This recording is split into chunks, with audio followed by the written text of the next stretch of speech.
পৰ্যায়ৰ যুৱকসকলে এটা প্ৰচাৰ চলাইছে যোৱাৰ পৰ্যায় তাৰমানে আমাৰ যিটো ৰাস্তা নগাঁৱৰ ঢিং ৰাস্তা যিটো আছে এই ৰাস্তাক নতুনকৈ হোৱাৰ পিছত বহুত এক্সিডেণ্ট হৈছে, কেইবাজনো মানুহ ইয়াত মৃত্যু হৈছে।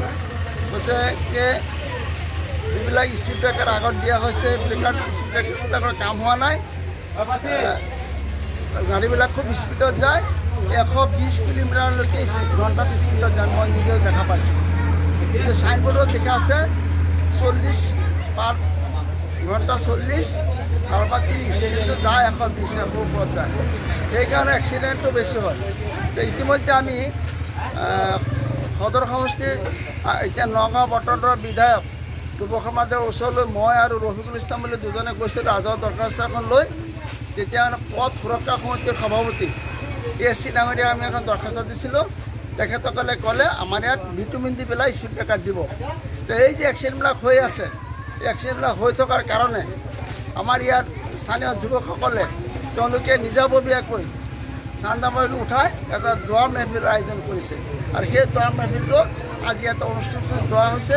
আল্লাহৰ ওচৰত দোৱা কৰিছে, আল্লাহৰ ওচৰত ভিক্ষা কৰিছে যাতে এই ৰাস্তাটোত আৰু এক্সিডেণ্ট নহয়, মানুহ যাতে ক্ষতিগ্ৰস্ত নহয়। সেইকাৰণে আজি দোৱাৰ মেহফিলটো কৰা হৈছে। আমি সকলোৱে আল্লাহৰ ওচৰত ক্ষমা বিচাৰিছোঁ যাতে আল্লাহ আমাক ক্ষমা কৰে আৰু এই ৰাস্তাতে কোনো ধৰণৰ এক্সিডেণ্ট আগলৈ নহয়। পৰ্যায়ৰ যুৱকসকলে এটা প্ৰচাৰ চলাইছে যোৱাৰ পৰ্যায় তাৰমানে আমাৰ যিটো ৰাস্তা নগাঁৱৰ ঢিং ৰাস্তা যিটো আছে এই ৰাস্তাক নতুনকৈ হোৱাৰ পিছত বহুত এক্সিডেণ্ট হৈছে, কেইবাজনো মানুহ ইয়াত মৃত্যু হৈছে। গতিকে যিবিলাক স্পীড ব্ৰেকাৰ আগত দিয়া হৈছে এইবিলাক স্পীড ব্ৰেকাৰবিলাকৰ কাম হোৱা নাই, গাড়ীবিলাক খুব স্পীডত যায়, 120 কিলোমিটাৰলৈকে ঘণ্টাত স্পীডত যায়। মই নিজেও দেখা পাইছোঁ। কিন্তু চাইনবোৰ্ডত দেখা আছে 40 পাৰ ঘণ্টা 40 আৰু বা 30, কিন্তু যায় 120 ওপৰত যায়। সেইকাৰণে এক্সিডেণ্টটো বেছি হয়।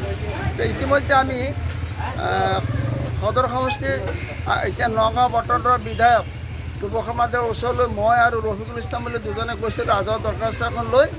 তেতিয়া মানে পথ সুৰক্ষা সমিতিৰ সভাপতি ASC ডাঙৰীয়া আমি এখন দৰখাস্ত দিছিলোঁ। তেখেতসকলে ক'লে আমাৰ ইয়াত ভিটামিন দি পেলাই স্পীড ব্ৰেকাৰ দিব। তো এই যে এক্সিডেণ্টবিলাক হৈ আছে, এই এক্সিডেণ্টবিলাক হৈ থকাৰ কাৰণে আমাৰ ইয়াত স্থানীয় যুৱকসকলে তেওঁলোকে নিজাববীয়াকৈ চান্দামাইল উঠাই এটা দোৱা মেহফিলৰ আয়োজন কৰিছে। আৰু সেই দোৱা মেহফিলটো আজি এটা অনুষ্ঠিত দোৱা হৈছে। আল্লাহৰ ওচৰত দোৱা কৰিছে, আল্লাহৰ ওচৰত ভিক্ষা কৰিছে যাতে এই ৰাস্তাটোত আৰু এক্সিডেণ্ট নহয়, মানুহ যাতে ক্ষতিগ্ৰস্ত নহয়। সেইকাৰণে আজি দোৱাৰ মেহফিলটো কৰা হৈছে। আমি সকলোৱে আল্লাহৰ ওচৰত ক্ষমা বিচাৰিছোঁ যাতে আল্লাহ আমাক ক্ষমা কৰে আৰু এই ৰাস্তাতে কোনো ধৰণৰ এক্সিডেণ্ট আগলৈ নহয়। যিকোনো খবৰৰ বাবে যোগাযোগ কৰক 7099017330 অথবা 7099017990 নম্বৰত।